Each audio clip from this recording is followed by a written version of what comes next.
Bismillahirrahmanirrahim. Assalamualaikum warahmatullahi wabarakatuh. Innal hamdalillah nahmaduhu wa nasta'inuhu wa nastaghfiruh wa na'udzu billahi min shururi anfusina wa min sayyiati a'malina. May yahdihillahu fala mudilla lahu wa may yudlil fala hadiya lahu. أشهد أن لا إله إلا الله وحده لا شريك له وأشهد أن سيدنا محمدا عبده ورسوله لا نبي بعده اللهم صل وسلم وبارك على سيدنا محمد وعلى آله وصحبه أجمعين رب اشرح لي صدري ويسر لي أمري واحلل عقدة من لساني يفقه قولي أما بعد.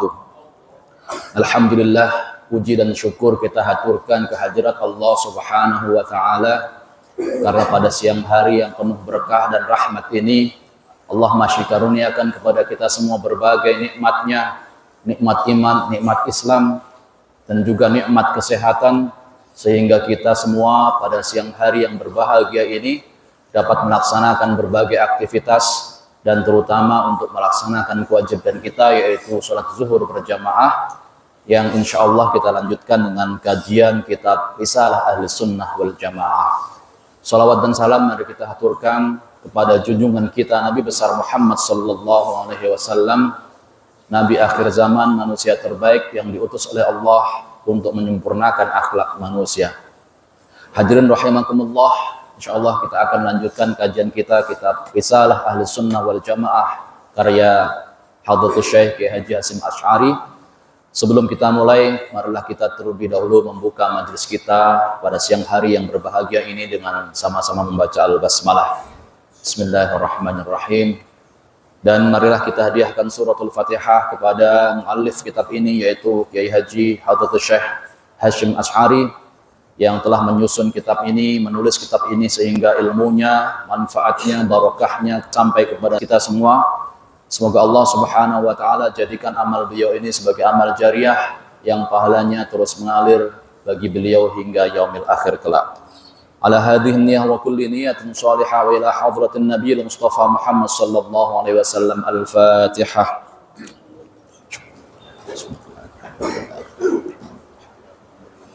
Ya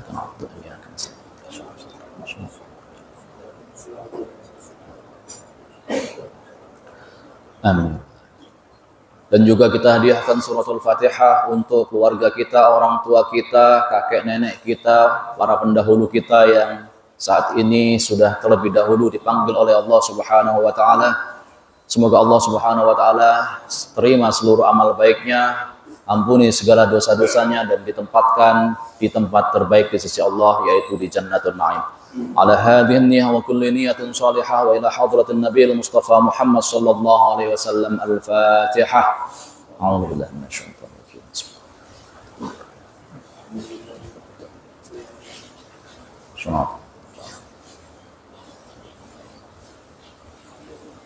Amin ya.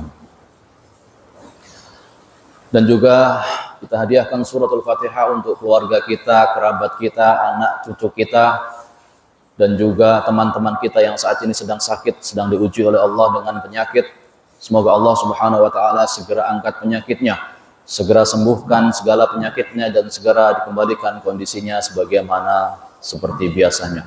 Ala hadhihi niyyah wa kulli niyatin shalihah wa ila hadratin nabiyil Mustafa Muhammad sallallahu alaihi wasallam. Al-Fatihah. A'udzu billahi minasyaitonir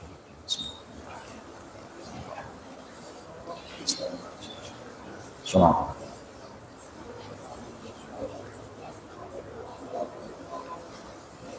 Amin ya Allah.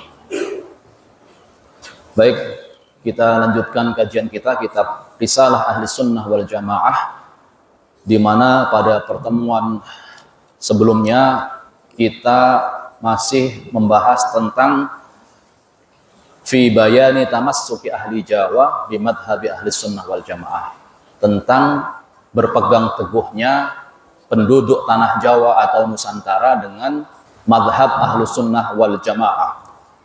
Di pertemuan terakhir kita sudah membahas kelompok-kelompok yang kemudian patut diwaspadai dan di luar kelompok Ahlus Sunnah wal Jamaah yang kemudian muncul setelah abad 13 Hijriyah. Terakhir kita membahas kelompok yang meyakini adanya al-hulul wal ittihad. Al-hulul itu adalah keyakinan bahwa Allah atau Tuhan itu bersemayam di dalam diri seseorang. Nah, ini salah satu kelompok yang kemudian sesat, kelompok yang menyimpang dari akidah Ahlus Sunnah wal Jamaah dan juga akidah Islam. Kemudian kelompok yang lain adalah kelompok yang meyakini adanya at-tanasuh atau tanasuhul arwah, reinkarnasi, bahwa roh seseorang jika meninggal itu dia akan bereinkarnasi kepada jasad orang lain, ya, berpindah-pindah.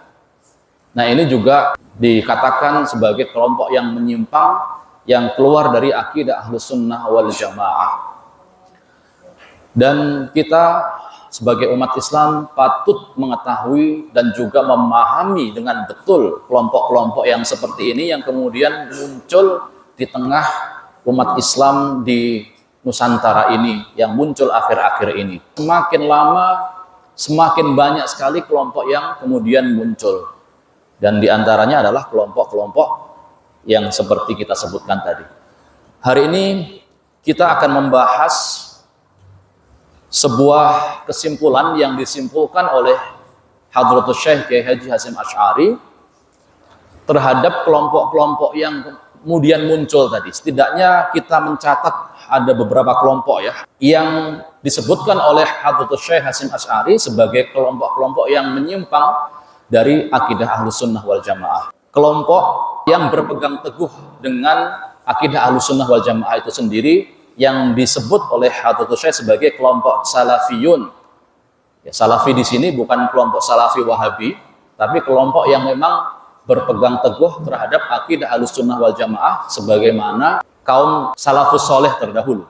Itu kelompok yang pertama. Kemudian yang kedua adalah kelompok yang mengikuti pendapatnya, ajarannya Muhammad bin Abdul Wahhab, yaitu kelompok Wahabi atau Wahabisme yang kemudian muncul di Jazirah Arab, terutama Saudi Arabia ketika itu ya, setelah kemudian kekuasaan Turki Utsmani memudar dan tumbang di akhir abad 19 atau awal abad 20.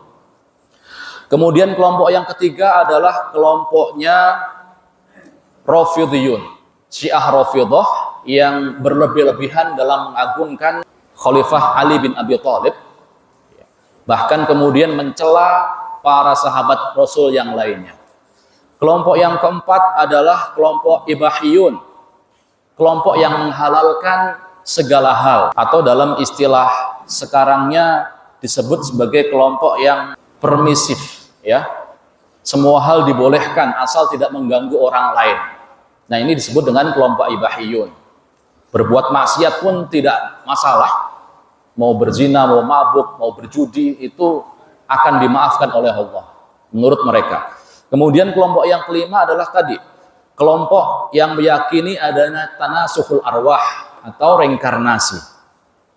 Kemudian yang keenam adalah kelompok yang meyakini adanya al-hulul wal ittihad, bahwa Tuhan itu bisa menyatu dengan makhluk, bisa menempati jasad seorang makhluk dan bersatu dengan makhluknya, ya, yang sering disebut dengan istilah manunggaling kawula lan Gusti gitu.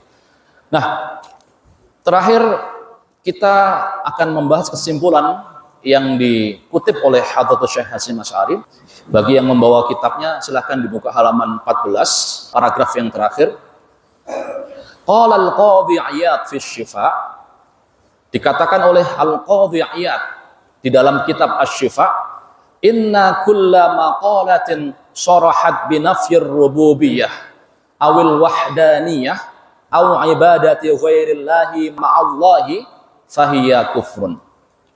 Dikatakan oleh Al-Qadhi Iyad di dalam kitab Asy-Syifa, setiap ucapan, setiap pernyataan yang menyatakan ketiadaan rububiyah, yang meniadakan ketuhanan Allah ar-rububiyah, ya, yang menafikan ketuhanan Allah, awil wahdaniyah, atau menyatakan ketiadaan keesaan Allah, menafikan keesaan Allah, au ibadati ghairillah, atau penyembahan selain kepada Allah, au ma'allah fahiya kufrun, atau penyembahan bersamaan dengan Allah, maka itu semua adalah bentuk kekafiran.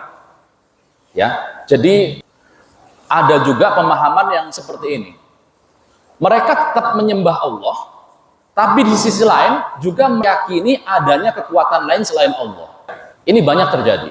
Mereka mengaku bahwa Tuhan mereka Allah, mereka mengaku sebagai umat Islam, tapi di sisi lain mereka juga meyakini adanya kekuatan lain yang bisa menyebabkan bahaya atau manfaat kepada orang, kepada kita, di luar Allah.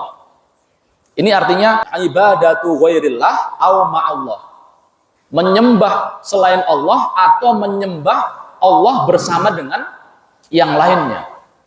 Ini ada.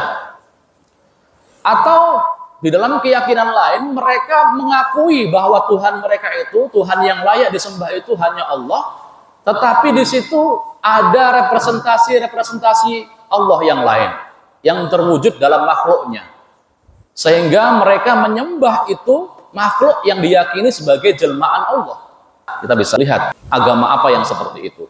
Ini ada yang seperti ini. Nah, hal-hal yang seperti ini semua adalah bentuk kekufuran kepada Allah, bentuk kekafiran.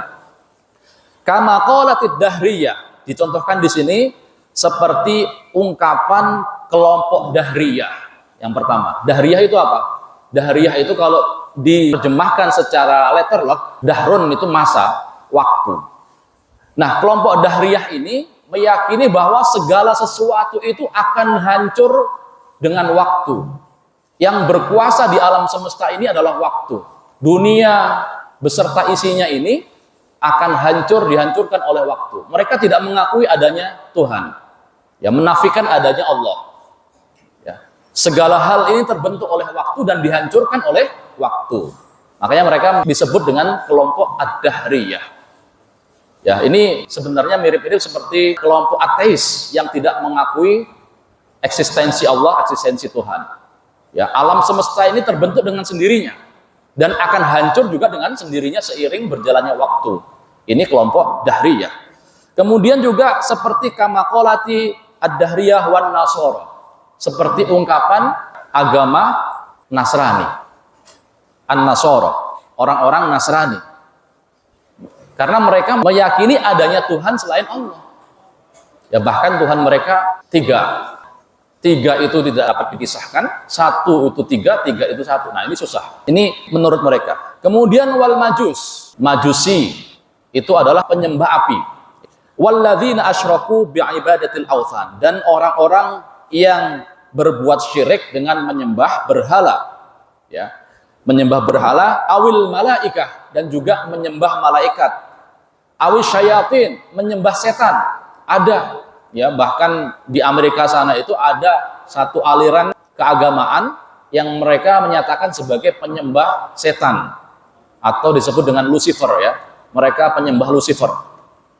Kalau kita lihat, mereka biasanya lambangnya, simbolnya itu adalah salib tapi terbalik.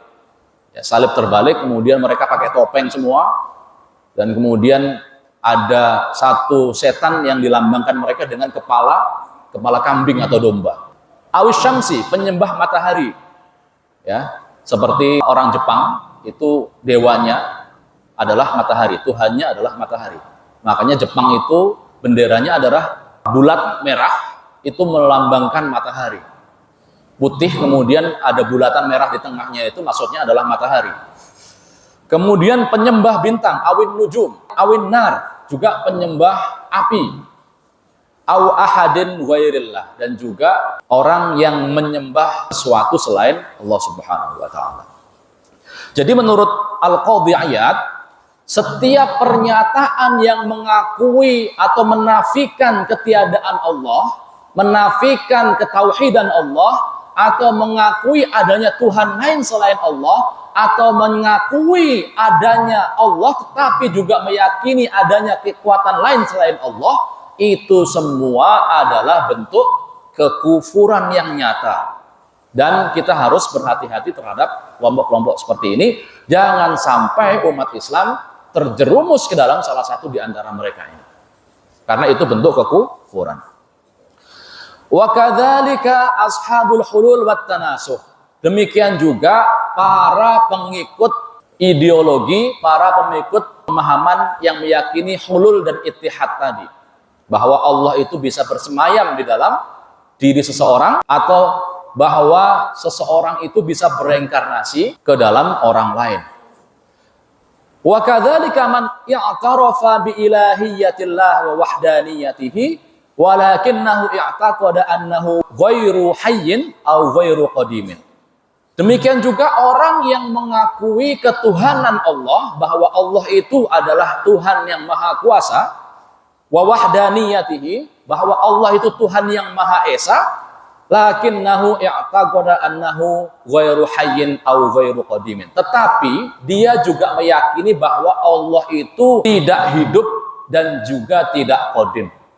Dia mengakui Allah itu Tuhan, Allah itu maha kuasa, Allah itu esa, tetapi dia meyakini Allah itu akan mati suatu saat. Seperti ungkapan Nietzsche, ya, filosof Jerman itu, Tuhan telah mati. Ada ungkapan seperti itu. Mereka meyakini Allah tapi juga meyakini Allah itu mati. Au ghairu hayyin, tidak hidup, au ghairu qadim, atau Allah itu tidak bersifat qadim. Ya, di dalam terminologi ilmu tauhid ada istilah qadim dan hadis. Kalau qadim itu adalah kita meyakini bahwa Allah itu tidak punya awal dan tidak punya akhir. Dia tidak lahir dari sesuatu, ya, dan tidak dilahirkan oleh sesuatu. Dia sudah ada sejak sebelum segala sesuatu itu ada. Itu namanya qadim. Tidak berpermulaan dan tidak berakhiran. Itu namanya qadim. Sedangkan hadis itu yang dahulunya tidak ada, kemudian menjadi ada. Itu hadis atau sesuatu yang baru. Orang yang meyakini bahwa Allah itu tidak qadim, artinya Allah dahulunya tidak ada kemudian menjadi ada, ini juga kelompok yang sesat. Ya. Jadi kalau kita meyakini bahwa Allah itu adalah Tuhan semesta alam, kita juga meyakini bahwa Allah itu qadim, dan itulah akidah Ahlus Sunnah wal Jamaah yang benar. Au annahu muhdatsun au musawwarun. Atau mereka meyakini bahwa Allah itu diadakan, diciptakan, yang dahulunya tidak ada kemudian menjadi ada, yang dahulunya tidak terbentuk kemudian menjadi terbentuk. Nah, ini juga keyakinan yang salah, muhdats. Yang tadi saya jelaskan bahwa hadis Allah itu hadis, Allah itu dahulunya tidak ada kemudian menjadi ada lalu diadakan. Al musawwar, atau Allah itu bisa digambarkan. Nah, ini kelompok-kelompok yang bahkan di dalam Islam sendiri ada yang meyakini ini. Allah itu bisa digambarkan. Allah punya tangan, Allah punya mata, ya. Allah punya kaki. Allah kemudian bisa duduk di singgasana, di arsy. Nah, ini namanya menggambarkan Allah, atau yang biasa disebut dengan tajsim. Kelompoknya disebut dengan kelompok mujassimah. Kelompok yang menjisimkan Allah, yang menggambarkan Allah secara fisik. Ya, padahal sudah jelas Allah menyatakan laisa kamitslihi syai'un. Allah itu tidak sama dengan apapun itu. Tidak ada satupun yang menyerupai Allah. Nah, kalau kita gambarkan Allah punya tangan, berarti Allah sama dengan makhluknya, punya tangan, punya kaki, punya kepala. Ya. Adapun penjelasan di dalam Al-Qur'an ada ayat, ya, yang mengatakan yadullah fawqa aydihim. Ya. Tangan Allah ada di atas tangan mereka. Nah, itu kalau akidah Ahlussunnah wal Jamaah harus ditakwilkan. Yang dimaksud dengan tangan Allah di sini adalah kekuatan Allah, kekuasaan Allah. Sedangkan kelompok-kelompok Zahiriyah, kelompok-kelompok Mujassimah itu meyakini tidak menakwilkan itu. Kalau dikatakan tangan, ya berarti Allah punya tangan. Gitu. Nah, ini namanya tajsim. Ya, kelompok yang menyamakan Allah punya fisik seperti fisik makhluknya. Kemudian au idda'alahu waladan au sahibatan, atau meyakini, mengakui, mendakwa, menuduh bahwa Allah itu punya anak atau punya istri. Na'udzubillah. Ya, padahal jelas dikatakan di dalam Al-Qur'an, qul huwallahu ahad, Allahus samad, lam yalid wa lam yulad. Dia tidak pernah melahirkan dan tidak pernah dilahirkan. Allah tidak punya anak dan tidak pernah diperanak. Ya. Ini ada yang mengakui seperti itu. Au sahibah, atau punya istri. Allah punya istri. Nah, ini semua adalah kelompok-kelompok yang jelas kesesatannya. Au annahu mutawalladun min syai'in au kainun anhu, atau meyakini bahwa Allah itu dilahirkan dari sesuatu yang dulunya tidak ada, kemudian dilahirkan, misalnya meyakini Allah itu dilahirkan oleh alam semesta. Ya, kalau seperti itu berarti alam semesta itu lebih dahulu daripada Allah. Lalu di mana letak kemahakuasaan Allah kalau seperti itu? Kalau alam saja lebih dahulu lahir daripada Allah. Auka inun anhu, atau dia tercipta dari sesuatu itu, dari alam semesta misalnya. Au anna ma'ahu fil azali syai'an qadiman ghairahu, atau mereka meyakini bahwa selain Allah di alam azali sana dulu itu juga ada zat lain. Mereka meyakini Allah itu sudah ada sejak zaman azali, sejak zaman sebelum waktu itu tercipta. Tetapi juga mereka meyakini ada zat lain, ada kuasa lain selain Allah Subhanahu wa taala. Nah, ini juga akidah yang sesat, yang salah, ya. Au anna thamma sani'an lil alami siwahu, atau mereka meyakini bahwa di alam semesta ini ada pencipta lain selain Allah. Nah, ini di dalam keyakinan lain ini terjadi bahwa memang ada Tuhan, tetapi juga Tuhan itu kemudian ada banyak. Ada Tuhan yang tugasnya menguasai langit, ada yang tugasnya menguasai bumi, menguasai air, menguasai api, menguasai udara, dan lain sebagainya. Ya, ini ada keyakinan yang seperti itu.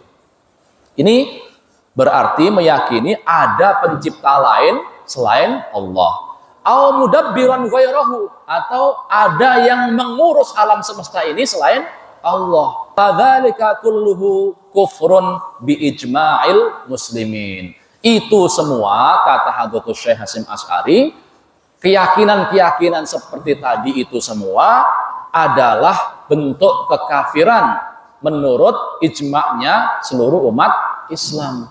Menurut akidah Ahlussunnah wal Jamaah, orang yang meyakini seperti yang kita sebutkan tadi, kelompok-kelompok tadi, itu adalah bentuk kekufuran seperti keyakinan akidah Ahlussunnah wal Jamaah dan sebagaimana ijma' umat Islam, ya.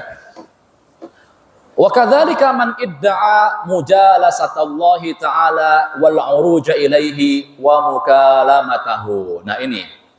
Demikian juga orang yang mengaku-ngaku pernah duduk bersama Allah, pernah berbicara dengan Allah dan mi'raj pada Allah, berbicara langsung kepada Allah. Ini ada nggak?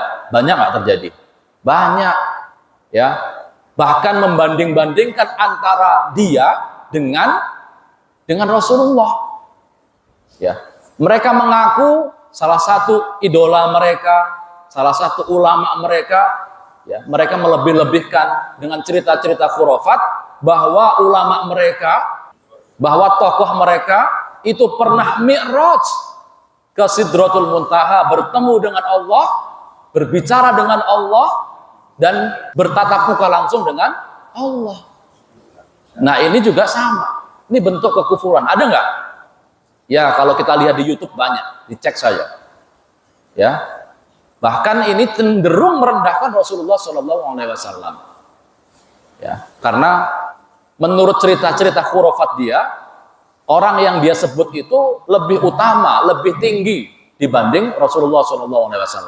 Bahkan dalam semalam itu bisa berkali-kali mi'raj, ya, bertemu dengan Allah, diungkapkan oleh salah seorang yang mengaku Habib dan menceritakan karomah salah satu Habib yang mana karomahnya itu lebih tinggi dibanding Rasulullah. Rasulullah cukup sekali Mi'raj ke Sidratul Muntaha dan bertemu dengan Allah dalam peristiwa Isra Mi'raj.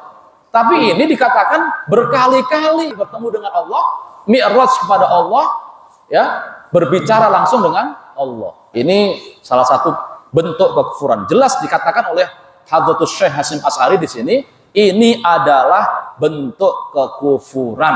Jadi kalau ada orang yang mengaku-ngaku seperti itu, menceritakan hal-hal yang seperti itu, jangan dipercaya. Udah jelas itu. Au hululahu fi ahadil ashkhas, atau dia mengaku-ngaku bahwa Allah itu bisa menempati ruh dan jasadnya orang lain. Nah, ini juga tadi yang kita sebut sebagai al-hulul dan al-ittihad. Ya, dalam istilah orang Indonesia lekat dengan istilah namanya manunggaling kawula lan Gusti, bersatunya antara hamba dengan Tuhan. Padahal itu tidak pernah bersatu. Antara Allah dengan hamba, dengan makhluk, itu tidak akan pernah bersatu.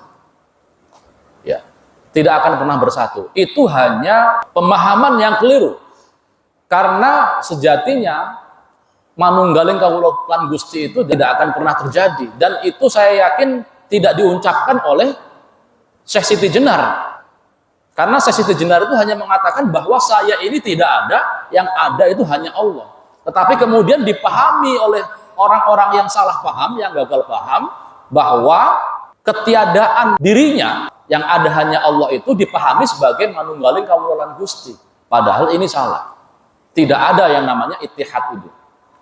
Ya, bahwa Syekh Siti Jenar itu hanya mengatakan dia meniadakan eksistensi dirinya, meniadakan eksistensi selain Allah, dan meyakini bahwa wujud mutlak itu hanya Allah, yang lain itu tidak ada, yang ada hanya Allah. Nah, ini kemudian bisa disalahpahami. Kemudian kaqauli ba'di al-mutasawwifah wal batiniyah wan nasara, sebagaimana ungkapan sekelompok kaum sufi yang salah, ya, yang gagal paham tadi, kelompok sufi yang sesat, dan juga kelompok batiniyah, kebatinan, aliran kebatinan, ya, dan juga wan nasara, kelompok kaum Nasrani.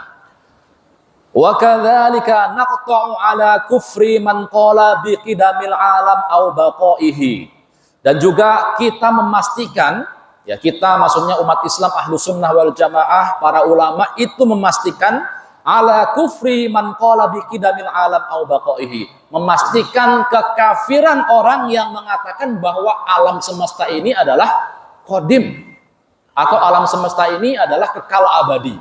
Jadi kalau ada orang yang meyakini mengatakan bahwa alam semesta ini qadim, artinya seperti Allah, tidak berawalan dan tidak berakhiran, kemudian dia juga akan kekal selamanya, abadi, maka kita pastikan orang tersebut juga telah kafir. Au qala bitanasukil arwah, atau meyakini adanya tanasukul arwah tadi, reinkarnasi, wantiqaliha abadal abadi fil ashkhas. Kemudian juga meyakini bahwa ruh itu berpindah dari satu orang ke orang yang lain, dari satu jasad ke jasad yang lain sepanjang masa, selama-lamanya. Ini juga bentuk kekufuran. Wa ta'dzibiha wa tan'imiha bihasabi zakaiha wa khabathiha. Dan juga mereka meyakini bahwa ruh tadi yang bereinkarnasi itu akan mendapatkan siksa atau mendapatkan nikmat itu berdasarkan apakah ruh tadi ruh yang jiwa yang bersih atau jiwa yang kotor. Kalau seumur hidupnya dia merupakan orang yang jahat, yang hatinya kotor, yang sukanya mengganggu orang lain, yang sukanya berprasangka buruk terhadap orang lain, maka dia akan mendapatkan siksa. Kalau selama hidupnya orang ini jiwanya jiwa yang bersih, tidak pernah berbuat jahat, kemudian tidak pernah melukai orang lain, selalu berprasangka baik terhadap orang lain, maka dia juga akan mendapatkan nikmat. Nah, keyakinan seperti ini juga merupakan keyakinan yang sesat menurut akidah Ahlussunnah wal Jamaah. Karena dengan demikian dia meniadakan eksistensi Allah. Dia meniadakan bahwa Allah itu Maha Kuasa. Dia meniadakan bahwa Allah itu Maha Pengampun dan lain sebagainya, ya. Wa kadzalika man i'tarafa bil ilahiyah wal wahdaniyah walakinnahu jahadan nubuwah min asliha umuman. Demikian juga kelompok yang meyakini bahwa Allah itu Maha Esa, Allah itu Maha Kuasa, tetapi dia menolak kenabian Nabi Muhammad. Ini juga kelompok yang sesat dan kafir. Jadi kalau kita meyakini bahwa Allah itu Tuhan, Tuhan semesta alam, Tuhan Maha Kuasa, tapi tidak meyakini bahwa Nabi Muhammad itu adalah utusan Allah, itu juga sama. Kita telah kafir. Baik itu meyakini secara umum, Nabi secara umum, walakinnahu jahadan nubuwata min asliha umuman, au nubuwata nabiyina khususan, baik itu kita menolak kenabian seluruh nabi yang jumlahnya ratusan ribu itu puluhan ribu, atau secara khusus tidak meyakini bahwa Nabi Muhammad itu utusan Allah. Nah ini juga sama, suatu bentuk kekufuran. Au ahadan minal anbiya alladzina nassallahu alaihim ba'da ilmihi bidzalika fahuwa kafirun bila raibin, atau meyakini menolak salah satu nabi yang disebutkan di dalam Al-Quran yang jumlahnya 25 nabi itu, yang wajib kita ketahui bahwa dia tahu ilmunya di dalam Al-Quran itu ada, tetapi dia menolaknya, maka itu juga kafirun bila raibin. Orang yang seperti itu adalah jelas-jelas kafir tanpa diragukan lagi. Nah ini yang terjadi. Ini yang terjadi. Banyak kemudian kalau kita lihat kenapa kaum Yahudi dan kaum Nasrani itu disebut sebagai kafir. Kaum Yahudi itu kalau kita lihat umat agama Yahudi itu Tuhannya sama dengan umat Islam. Mereka meyakini adanya satu Tuhan, yaitu Allah. Ya, mereka meyakini bahwa Allah itu Tuhan yang Maha Esa. Tetapi satu hal yang tidak dapat mereka terima, itu apa? Bahwa Nabi Muhammad itu adalah Nabi terakhir yang diutus oleh Allah. Mereka tidak menerima itu. Mereka hanya menerima bahwa Nabi itu ya dari kelompok mereka, dari etnis mereka, dari golongan mereka, yaitu Nabi yang terakhir siapa? Nabi Musa. Bahkan mereka juga tidak mengakui Nabi Isa, karena menurut mereka Nabi Isa itu bukan Nabi karena dia dilahirkan sebagai hasil zina menurut tuduhan mereka. Karena Siti Maryam menurut mereka kok tiba-tiba hamil, tidak mungkin dia hamil tanpa berhubungan dengan laki-laki. Sedangkan laki-lakinya siapa? Nggak ketahuan, berarti dia zina. Akhirnya mereka tidak mau menerima Nabi Isa sebagai Nabi utusan Allah. Demikian juga ketika Nabi Muhammad lahir, mereka juga tidak mau mengakui Nabi Muhammad sebagai utusan Allah yang terakhir. Bahwa mereka meyakini Allah itu Esa, Tuhan mereka adalah Allah. Tetapi mereka tidak meyakini, tidak mengakui adanya Nabi Muhammad, bahwa Nabi Muhammad adalah utusan Allah yang terakhir, maka mereka juga disebut kafir. Wa kadzalika man qala inna nabiyyana laysa alladzi kana bi Makkah wal Hijaz. Demikian juga orang yang mengatakan bahwa nabi kita bukanlah nabi yang lahir di Mekah dan juga di tanah Hijaz. Hijaz itu ya Mekah, ya. Ini tadi seperti yang keyakinan yang diyakini oleh umat Yahudi tadi. Nabi kita itu bukan yang lahir di Mekah, yaitu Nabi Muhammad maksudnya. Nabi kita yang lahir di tanah Israel, yaitu Nabi Musa yang terakhir. Jadi mereka tidak mengakui adanya nabi lain dari kelompok di luar mereka. Nabi Muhammad yang lahir di tanah Arab, di tanah Mekah, itu kan bukan dari kelompok Yahudi, bukan dari kelompok etnis Israel, sehingga tidak diakui sebagai nabi. Padahal kalau kita lihat kisah-kisah nabi itu di dalam sirah nabawiyah, orang Yahudi itu jelas-jelas tahu bahwa Muhammad itu adalah nabi terakhir. Dan mereka mengenal Nabi Muhammad seperti mengenal anak mereka sendiri. Di dalam Al-Quran disebutkan seperti itu. Wa ya'rifunahu kama ya'rifuna abna'ahum. Mereka mengenal Nabi Muhammad itu seperti mengenal anak mereka sendiri, karena disebutkan di dalam kitab Taurat bahwa nanti suatu saat akan lahir seorang utusan Allah yang terakhir yang bernama Muhammad dengan ciri-ciri sebagai berikut. Ada semua di dalam Taurat. Artinya mereka mengenal Nabi Muhammad itu seperti mengenal anak mereka sendiri. Tapi kemudian ketika Nabi Muhammad lahir, mereka tidak mau Mengakui, karena bukan dari golongan mereka. Mereka maunya yang menjadi nabi terakhir itu ya dari golongan mereka sendiri, dari umat mereka. Tapi ternyata bukan dari kelompok mereka. Akhirnya mereka tidak mau mengakui. Bahkan kaum Yahudi ketika itu memburu Nabi Muhammad kecil yang baru lahir itu untuk dibunuh. Dicari-cari sampai mereka datang ke Mekah ketika itu. Nah, nanti coba kita lihat di Sirah Nabawiyah ya. Wa kadzalika man idda'a nubuwwata ahadin ma'a nabiyyina sallallahu alaihi wasallam aw ba'dahu aw man idda'a nubuwwah li nafsihi. Demikian juga orang-orang yang mengakui adanya nabi setelah Nabi Muhammad. Ini ada juga di dalam, bahkan di dalam Islam sendiri. Mereka mengakui Nabi Muhammad itu nabi, tapi juga ada nabi lain setelah Nabi Muhammad. Contohnya apa? Kelompok Ahmadiyah. Ahmadiyah itu mengakui Nabi Muhammad itu nabi utusan Allah, mengakui Al-Quran, mengakui Allah Tuhan yang Maha Esa. Tetapi juga mereka meyakini bahwa mereka punya nabi yang lain, yaitu Mirza Ghulam Ahmad yang diyakini sebagai nabi mereka. Walaupun mereka mengatakan Mirza itu nabi tanpa syariat, nabi tapi tanpa membawa syariat. Sama saja ya. Kalau sudah dikatakan nabi, berarti ini membantah apa yang dikatakan oleh Al-Quran, bahwa Nabi Muhammad itu adalah utusan Allah yang terakhir ya, khataman nabiyyin ya. Kemudian au man idda'a nubuwwah li nafsihi, atau dia ngaku-ngaku sebagai nabi, dan ini banyak sekali. Bahkan sejak Rasulullah meninggal kemudian muncul nama Musailamah Al-Kadzdzab yang mengaku-ngaku sebagai nabi. Kemudian di zaman-zaman setelahnya juga banyak lagi yang mengaku-ngaku sebagai nabi. Bahkan di Indonesia sendiri sudah berapa orang yang mengaku sebagai nabi ya, banyak sekali. Nah, ini semua nabi-nabi palsu. Ini kalau orang-orang mengaku sebagai nabi, berarti dia telah kafir. Wa kadzalika man idda'a min ghulatil mutasawwifah annahu yuha ilaihi wa in lam yadda'i nubuwwah. Demikian juga orang-orang yang mengaku ya dari kelompok sufi tapi mengakui bahwa dia mendapatkan wahyu. Ya, ini kelompok sufi yang berlebihan, kelompok sufi yang kebablasan. Saking kemudian nyufinya, kemudian merasa dia mendapatkan wahyu dari Allah. Ini juga kafir. Walaupun dia tidak mengakui sebagai nabi. Tapi kalau dia sudah mengaku mendapatkan wahyu dari Allah, mendapatkan wahyu dari Allah melalui malaikat Jibril, maka dia sudah kafir. Kenapa? Karena wahyu itu sudah berhenti setelah Nabi Muhammad. Setelah Rasulullah tidak ada, maka wahyu otomatis juga terputus. Tidak ada lagi wahyu. Yang ada adalah apa? Al-Kasyaf.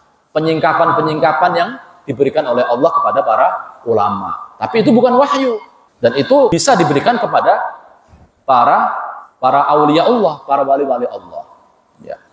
Qala fil anwar wa yuqta bi takfiri kulli qa'idin qawlan yatawassalu bihi ila tadlilil ummah wa takfiris sahabah. Kemudian dikatakan dalam kitab Al-Anwar, dan dipastikan kekafiran setiap orang yang mengatakan sesuatu di mana perkataannya tersebut dapat menyebabkan kepada penyesatan umat.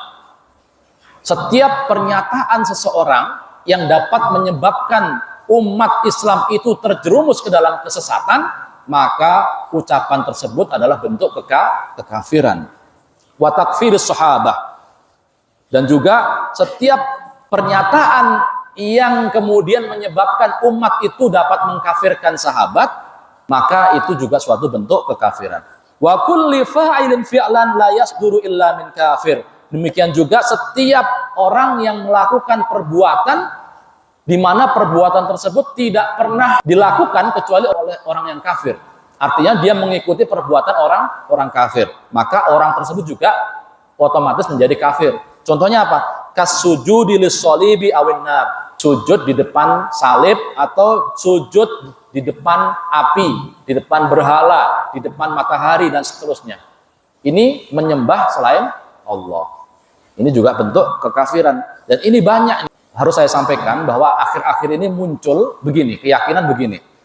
Mereka menyembah misalnya pohon, menyembah batu, menyembah berhala.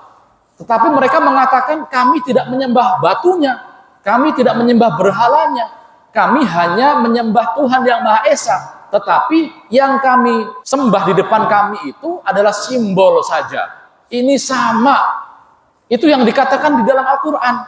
Ya, ma na'buduhum illa liyuqarribuna ilallahi zulfa.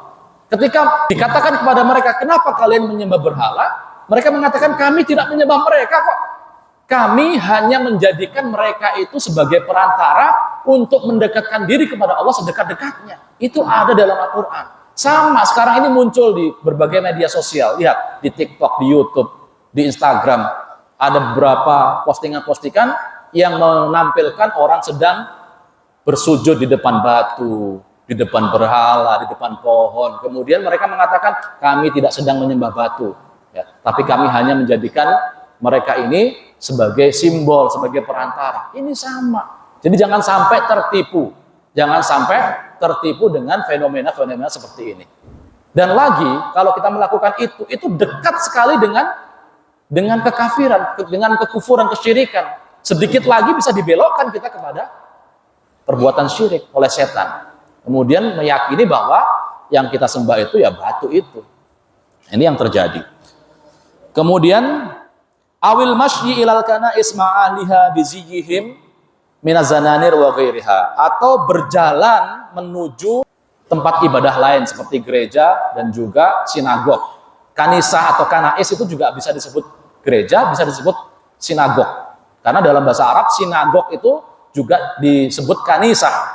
Kanisa Yahudi, sinagog, atau kanisa Nasrani ya gereja itu. Berjalan menuju tempat ibadah lain seperti kanisa atau gereja atau sinagog ma'ahliha, bersama para pengikut agama tadi, biziyihim minazananir wa ghairihim, dengan memakai pakaian-pakaian mereka. Kalau di sini distilahkan dengan memakai sabuk khas mereka.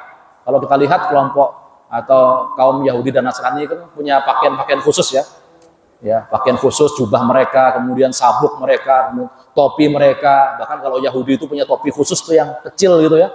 Nah, kalau kita ikut-ikutan seperti itu kemudian menuju ke tempat ibadah mereka, kita otomatis kafir. Wa kadza man ankara Makkah awil Ka'bah awil Masjidil Haram in kana mimman yudhannu bihi ilmu dzalika. Demikian juga orang yang mengingkari Mekah juga mengingkari Masjidil Haram. Mereka mengaku Islam tapi mereka tidak meyakini Mekah itu sebagai kiblatnya umat Islam. Ka'bah itu sebagai kiblatnya umat Islam. Ngapain kita nyembah batu dan lain sebagainya. Nah, ini juga bentuk kekafiran. Atau tidak mengakui adanya Masjidil Haram. Artinya mereka tidak mengakui adanya Ka'bah, tidak mengakui bahwa ibadah haji itu wajib dan lain sebagainya. Ya. In kana mimman yudhannu bihi ilmu dzalik. Apabila dia disangkakan bahwa dia memang sudah mengetahui hal itu.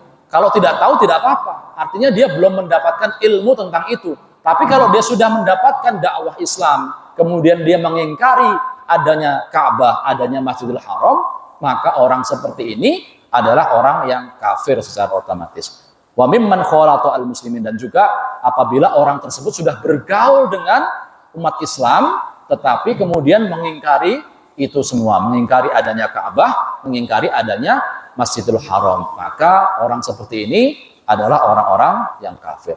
Itulah kelompok-kelompok yang kemudian diwaspadai, diantisipasi dan diwanti-wanti oleh Hadratus Syekh Hasyim Asy'ari sebagai kelompok yang sesat, yang bahkan dikatakan sebagai kelompok kafir karena kesesatan mereka. Maka kita umat Islam harus mewaspadai kelompok-kelompok tersebut dan jangan sampai kita terjerumus ke dalam keyakinan seperti mereka.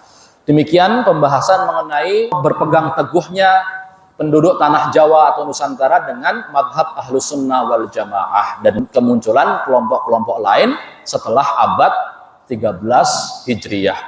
Kita telah menyelesaikan bab ini, insya Allah di pertemuan mendatang kita akan membahas bab lain, yaitu faslun fi bayani khutwatis salaf as-salih wa bayanul murad bisawat al-a'zam fi hadzal hin wa bayanu ahammiyatil i'timad bi ahadi al-madzahib al-arba'ah. Kita akan membahas tentang penjelasan mengenai khutwatus salaf as-salih, yaitu garis besar pemikiran kelompok salaf soleh dan juga apa yang dimaksud dengan as-sabat al-a'zam, kelompok terbesar yang diungkapkan oleh Rasulullah, dan juga pentingnya berpegang teguh terhadap salah satu di antara 4 madhab, ya. Itu yang insya Allah kita bahas di pertemuan mendatang. Kita cukupkan pertemuan kita pada siang hari ini sampai di sini, dan kita akhiri dengan alhamdulillahirabbil alamin. Semoga apa yang kita bahas, kita kaji pada siang hari ini mendatangkan keberkahan dari Allah Subhanahu wa taala dan dijadikan sebagai ilmu yang barokah, yang bermanfaat bagi kita dan juga anak cucu kita. Ala hadhihi wa kullu niyatin shalihah wa ila hadratin nabiyil Mustafa Muhammad sallallahu alaihi wasallam. Al-Fatihah. A'udzu billahi minasyaitonir rajim. Ya kama ya.